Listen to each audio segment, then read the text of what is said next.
So glad to have you. Ken is the Chief Science Officer at Ibec and working on a Commit to Care project. And I will turn it over to you to start your presentation. Thank you. Thank you, Katie. All right, can everybody see the presentation? Yes, we can. Thank you. All right, outstanding.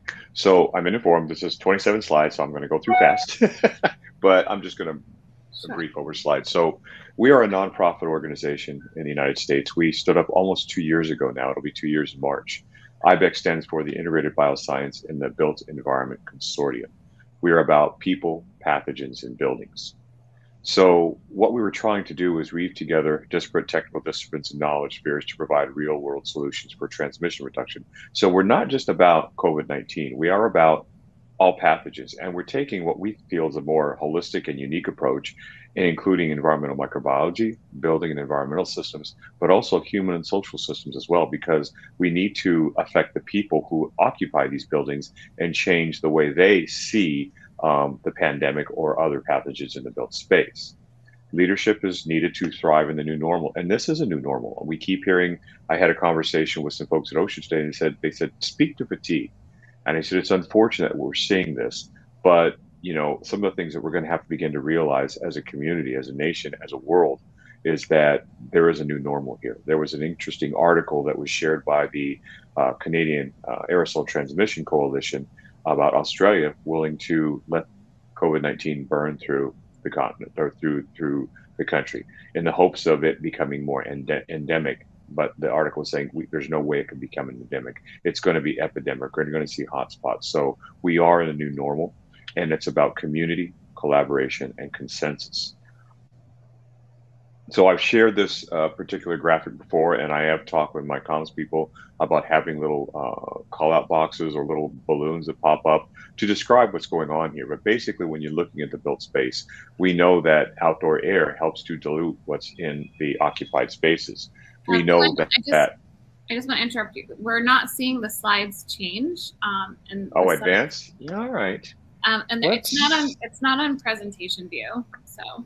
Right. You don't want to go through them. You have to click on the left side and click on each one at a time, and then you can. Let me try that. That's making a difference? So why don't you start from the beginning again, just to say that you're going forward. Yeah. Okay, so that was the original slide. You saw that. This is about who we are, the different areas of focus that we encompass, the new normal, and the built space. So very simply put here, outdoor air dilutes, portable air cleaners filter out. Your ventilation system also works as well to help filter out. Exhausting air through the kitchen, for example, will dilute. So these are all things that we need to consider to reduce the risk of transmission. We have established boards. We actually have a board of directors now. We have a science advisory board. We have not yet built out the applications advisory board. We're about 30 plus strong right now, and they're composed of PhDs from several universities in the US. We have some international presence as well. Dr. Lydia Marosco from Australia is one of our scientific advisory board members. The reason we stood that up is it can't just be about the Ibec team who's delivering all the content. We want to, in case we don't have answers, be able to reach out to people who have knowledge in that space, both in the federal space and in academia as well. We are a membership-based program. We're just starting out. We do have some very exciting members, some corporate members and some individual members. So I just throw up this box here is that we would invite you to join us. So one of the things that came up most recently is the pandemic preparedness plan from the Biden-Harris administration on September 3rd. And why is that so significant? Because the White House goals exist under 5 pillars. And if you look at the one highlighted yellow, ensuring situational awareness about infectious disease threats for both early warning and real-time monitoring. And if we drill down a little bit deeper, they talk about viral threat detection through environmental monitoring. Now, historically, when we talk about an infectious disease, that falls within the purview of public health, which is generally mitigated with medical countermeasures, with doctors and epidemiologists doing what they do, contact tracing, vaccinations.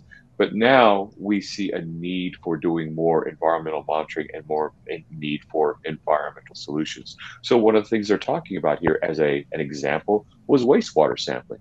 this is becoming quite common in different cities across the globe at universities who want to monitor their incidence of COVID-19 that's occurring in their occupant populations. The other component in under building core capabilities is pathogen protection within the built environment. So this speaks to what the World Health Network is working on, what Ibec is working on, what the Canadian Aerosol Transmission Coalition is working on. We're all sending out the same messages that, yes, that vaccinations are important, human diagnostics are important, but the broader scientific community has stated emphatically that aerosol route of transmission is the primary route. So we need to exercise some complementary strategies in the built environment. And the Biden-Harris pandemic preparedness plan talks about develop and deploy new technologies to improve indoor air quality, surface materials, and related aspects of transportation, buildings, and others. So we have what we need to move forward, at least from administrative perspective. In the past, Ibec has been very, very successful in putting on online conferences. In the end of 2020, we've actually had 5 conferences that we delivered on. We had over, and we talked about issues and challenges to reopening, science and technology. The last one was actually sponsored by the Department of Homeland Security because they wanted to explore counterfeit and fraudulent PPE. We had over 1,250 attendees from 16 different countries, which resulted in 20 hours of programming, and we had over 50 expert panelists and moderators. So a little bit deeper about Ibec. We want to bridge the gap between proven scientific process and real-world application for healthy gathering. We want to create digestible information. I've heard all of you speak to this on the comms team, is that there's a lot of guidance and science out there, but when it rolls down to those who need it, they don't understand it or it keeps changing all the time. So we must make it digestible. We must translate the current science and make it easily accessible. So again, this is not news to you that you're all doing this in your current roles. We want to define practical quality control processes for healthy spaces, and we want to develop real-time measures of environmental transmission potential. Some of our activities that we're focused on right now, I've already shared the summits that we're hosting, and that's one of the links that I posted earlier, was we actually have another stage of the summit that's going to be occurring on January 25th. That's next week. It'll be from 12 noon Eastern Standard Time until 5, and we're focusing on 4 key industries: first responders, education, K through 12, and institutes of higher learning, the gig economy, and lastly, vulnerable populations in the agriculture and construction industry. So this is actually supported by a CDC grant that we're delivering this under. So I encourage you all to register. There's no cost, it's free. And we have some outstanding speakers that are going to talk about these issues. We actually have the Deputy Assistant Secretary for Labor will be giving the keynote address at about 12:10. We also have a pledge program, which I'll talk about here shortly, and a membership program. As I alluded to before, we are a membership-based program. We have created some knowledge products. They include some custom knowledge products for people that have asked us to address certain things, such as masking. This was actually delivered to a hospital in New York City. We have bundled products that we put together, and we're working on e-learning tools. We haven't gone that route yet, but we're engaging on doing that. We've also created a repository for capturing articles, information related to the current pandemic. I don't know if any of you have been on or work with Figshare. We're a nonprofit. We're still standing up. We don't make a lot of money. We couldn't afford what they were offering. So we asked or contracted someone to build something similar, but more focused on us. And so what this is we give access to researchers, to members, to actually post things, to market these things, but we actually have the ability, if you can see here, you can search under keywords, you can download the content, you can actually have a discussion about what that particular piece of information is about. In addition to the Clean Summits, we've also last year at the end of the summer started with a Clean Lessons Learned series. These are short 1.5-hour sessions that focus on a specific topic. Our opening one was with Dr. Lydia Maraska, who this is the second time she's provided a keynote for us. We actually had 4 more on top of that. The latest one was addressing churches, places of worship.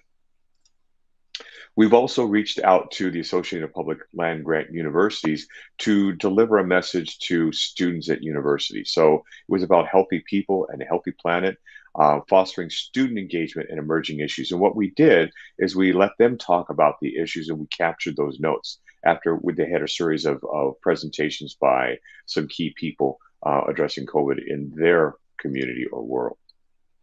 So lastly, I'd like to focus on our Commit to Care program. This is a grassroots effort to provide awareness on a very high level about things in the built space that people can be educated on. It is a partnership between the American Industrial Hygiene Association and Ibec. Commit to Care is about, and CARE stands for community, awareness, responsibility, and equity. Again, this is a public awareness campaign. Our intent here is if we can create a baseline, a common understanding among employees, customers, employers, executives, that a conversation can start to occur about what needs to be put into play as far as environmental measures. We want to debunk myths about the spread of the COVID-19 virus. We want to make the complexities of the science easier to understand through various engaging multimedia tools. And we want to encourage businesses to pledge their commitment for the health and well-being of their employees, their customers, and their clients. Very simple message. Now, when I created the content for all of these, for the first one on risk factors, I wrote a 9-page document that started with an equation on what causes infectious disease. My communication staff laughed at me. They called me a nerd. And we worked together to boil this down into a very, very simple message. Again, vaccination and human diagnostics are critically important. But given that the primary route of transmission for COVID-19 is airborne, mitigation strategies must be complemented with environmental control solutions to reduce the risk of transmission. Note that we're not saying elimination, but there are things that we can do as a holistic approach to be more comprehensive and reduce that risk. So if we take these components individually, and this is actually one of the knowledge products we've created, and you can actually access through the Commit to Care program, it focuses on 4 key things, and we call them the 4 Ds. The risk factors are about duration and density. Density is about the people that you may be coming in contact with in an enclosed room, right? Because you don't know if someone's not wearing a mask if they're vaccinated. You don't know if they're infected or spewing viral particles into the air. So you must be aware about that density of people and that potential pigpen effect of viral particles that may exist. Duration is also a key issue, especially I'm an occupational safety and health professional. So when you're talking about a chemical agent, how long is that person exposed increases their risk of having some significant health impact. Through a viral disease, it is the same thing. The longer you're in that space, the more of those viral-laden particles you inhale, the greater your risk of becoming infected. So risk factors. Now let's talk about risk mitigation factors. That's about dilution and distance. With distance, we'll attack first. It's about communicating to people. The farther you move away from that circle of people, that grouping of people, the lower your risk. However, we want people to also understand that it's been well documented in the scientific literature that being 20 feet away, you still could become infected. Even though your risk has gone down, it still could happen. So there is a balance there. Dilution is the simple one. It's about being outdoors where you're getting UV sunlight will kill the organism. We know from research at DHS that the organism can only survive for 2 to 4 minutes outside. But also the wind, how quickly it will dilute the air around you. But when you move to the indoor space, it's about fresh air coming in. It's about filtering the air. There are things that we can do to dilute the concentration that we might encounter. So as I said again, I double dipped on that slide. My apologies. So there, if you go to the Commit to Care website, there are sequential lessons to help an organization. We actually have a module on determine the relative risk. It's an interactive web-based risk assessment tool. It's very simple, but it helps people to understand, am I in a high-risk grouping or am I in a low-risk grouping? And if you're in high risk, then maybe I should wear an N95. If I'm a lower risk, then the mask may be appropriate for me. All of these different aspects are populated with short 2 to 3 minute videos that are very simple to view and understand about what's happening there. We also have the implementation of workforce training. We advise on face coverings versus personal protective equipment such as respirators. We have a session on improving building ventilation. We have one on determining if, when, and why they need an occupational environmental health safety professional. I am a certified industrial hygienist, And industrial hygienists are trained in risk assessment. We understand how to identify a hazardous agent, whether it be biological, chemical, or physical. We understand the next step is to evaluate that hazard. And once we have evaluated and determined there's a risk, we understand how to control that. There are engineering controls we can put into play to reduce that risk. This applies to the pandemic as well. So understanding why you may need one and how to find an occupational environmental health and safety professional. But we have not ignored the need for developing a vaccination policy or developing a testing policy as well. We also encourage organizations to become partners. And if you go to the website, you'll see that we have some fairly significant partners that are already signed on, such as the National Safety Council, and we have a couple medical organizations that are there as well. But consider lending your support in one of several ways. If you endorse, you provide your organization's logo to add to the Commit to Care website. You can endorse and share. That means that you're actually going to take the materials and share it with your organization and your membership. And if you want to endorse, share, and lead, that means we want you to really get out there amongst your community, your industry community, and really promote the program. Again, it's free to register. There is no cost to this, and it is trying to level the playing field, if you will, and provide people with an understanding and awareness of environmental strategies to reduce the risk. Our hope is that if an employee comes into a business, they can see a digital badge posted on the wall saying, my employer understands. Or a customer comes in and says, I've been through this, and we're on the same page as far as understanding what needs to be done. So we have different pathways that includes employers, employees, and general public or the media. And we want you to pledge to do your part to making your building, your organization, your community healthy and safer from COVID-19. And if you complete the training, we provide digital badges and also printable materials that you can actually post onto your work site. You can post onto your windows, and there are different categories. You're an allied or partner organization, you're an employer, or you're an employee or general public. So I think I met my time constraints, Katie. Oh, good. Yeah, time check. So thank you so much for that information. I'll turn it over to the network to see if anyone has any questions.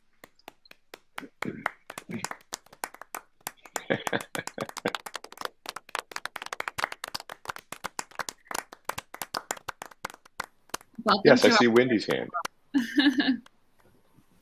I just wanted to say, wow, brilliant, Ken. And, you know, working in a school as a teacher, we don't get a lot of things that we have to pay for. So all of this being provided free, I love the idea of actually being able to go in there and assess your risk. So really, really super. Thank you very much. Really good. And great presentation too. So again, for emphasis, one of the things I want to mention is that we are like-minded in this. And I've been to a couple of the World Health Network meetings, and your priority is aerosol transmission. Your priority is the built space. Your priority is about masking. And we are in the same line of thought there. But it's not being promoted enough. As you're seeing now, only recently in this country, they're going to distribute N95 respirators. But before that, it was making diagnostic testing free. We all know that Omicron can break through. If you're fully vaccinated, meaning 2 shots, the efficacy of the vaccine goes down to 30%. Even if you're boosted, efficacy is still 70%. Remember, for the wild strain for which this was developed for, efficacy for many of the vaccines was up above 90. So that is still a point of consideration. But Ken, you know, you should just move to Sweden, because in Sweden, COVID isn't airborne. No teachers or pupils need a mask, and we're all doing just fine, or not. That's still the story going on here. So communities like yours are super important for us. Thank you. Thank you.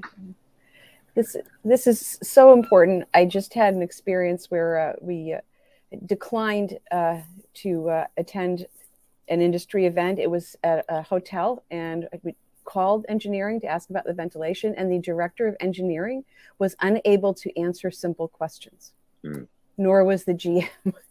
And the event organizers seemed a little surprised at my question. So yeah, I think the challenge here is to make this recognition part of the culture, to make it normative, that this is something that we that we look at, just like masks and vaccination and testing, that this needs to be on the table. It has to be part of the narrative.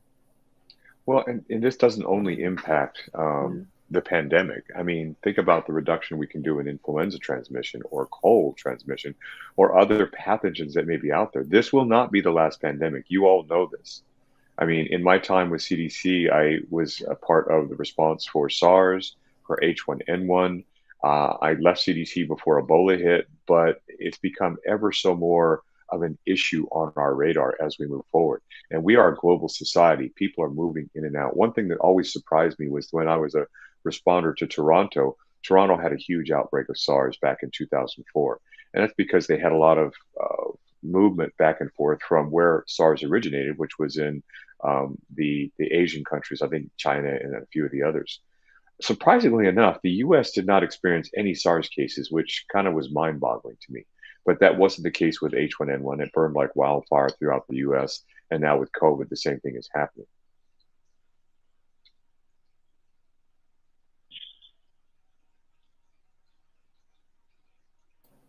I think part of the struggle too is Jose Luis Jimenez repeatedly says that when you admit that it's airborne, it moves the responsibility beyond just the individual, and now businesses and governments have to step up and take responsibility. And I think that's part of the challenge,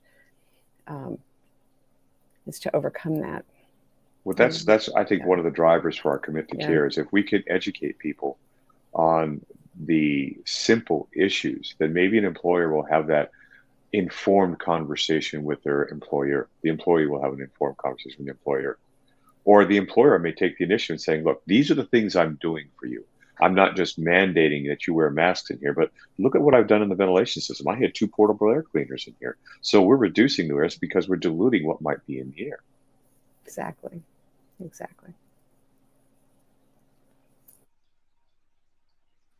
We have time for a couple more comments or questions.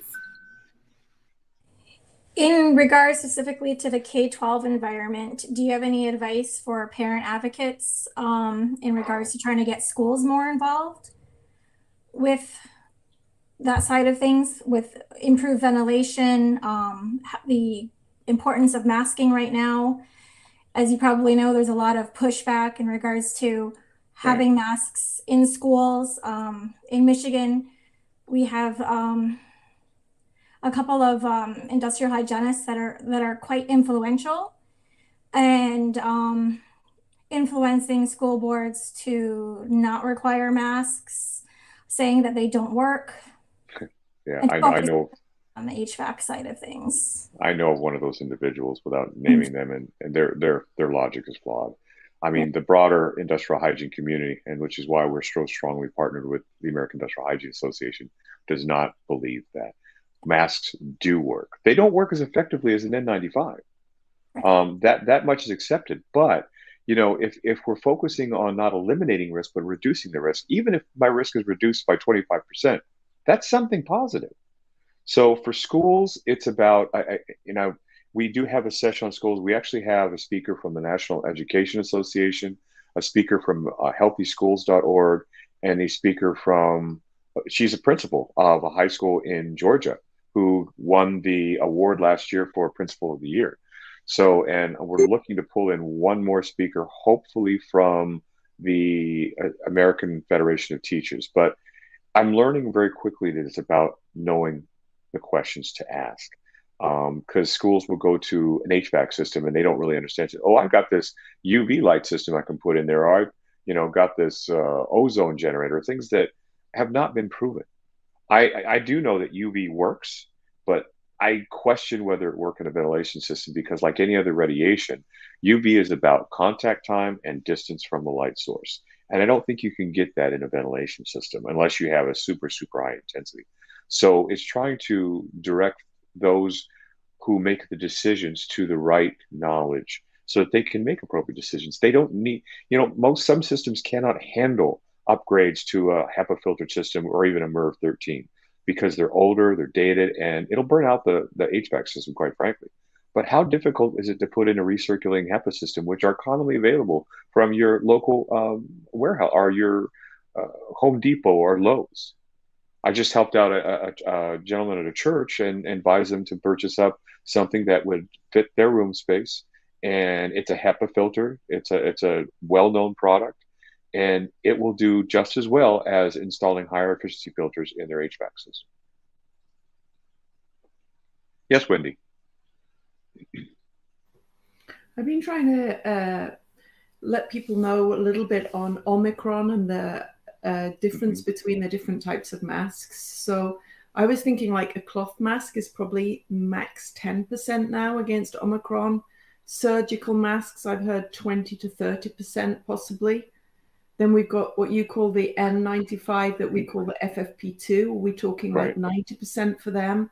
And 99%, is that still valid for the KN95s that we call FFP3? I mean, is this correct ballpark, or are we? Am I in the wrong area here? I don't think the research is really that I've seen as far as the masks. I've seen differing numbers.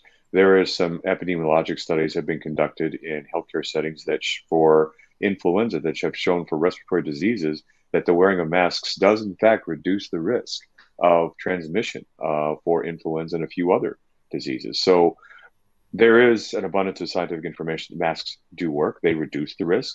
No, they're not as effective as an N95. But understand, too, that an N95 is not just about the filtering ability.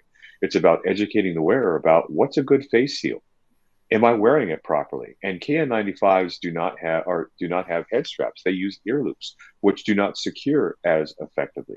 Now, as far as addressing the KN95, the last session of the summit that we held in 2020 addressed the issue of counterfeit and fraud. There are a lot of fake KN95s that's coming from China. There are some quality KN95s that are coming from China, but NIOSH has actually evaluated many of these and has shown some of these are getting only filter efficiency of less than 5%. Some are making the grade and getting above 90%, but are they getting the quality of fit? Understand that an N95 has what we call an assigned protection factor of 10, meaning that outside the mask, it will reduce the concentration of any particle to 10% inside. No one is asking the question, is that okay? Is that enough? Because we do not know what the infectious dose of COVID-19 is. And without that knowledge, we can't really make a definitive statement of whether it's protective enough or not. So again, it's not a message about eliminating the risk. It's a message about reducing the risk. And we reduce the risk through complementary strategies: ventilation, mask wearing, social distancing, working outside more when we can. All of these things will help to reduce that risk. Thank you, Ken. We are at the half-hour mark. Okay. I welcome folks to stay on. And Ken, if you have time, you're welcome to stay on and chat. But we will wrap up the formal part of this conversation now. So thank you so much for your time, and thank you everyone today for joining us. Well, once again, please, if you can, join us for the Clean Summit next week. Again, there's no charge for it. All right, it's long, but you can join for whenever you want. And think about going to our weareibec.org and joining us, or at least signing up for the Commit to Care pledge. And unfortunately, Katie, I have to log off. I've got another presentation this evening with One Health in DC. Dr. Moreau and I are presenting on Ibec and Commit to Care. Well, I'm glad you had your warm up here tonight. Right. Thank you all. Take care. Thank you. Thank you for the great work you're doing. Thank you. Thanks, Ken. Take care. Thank you.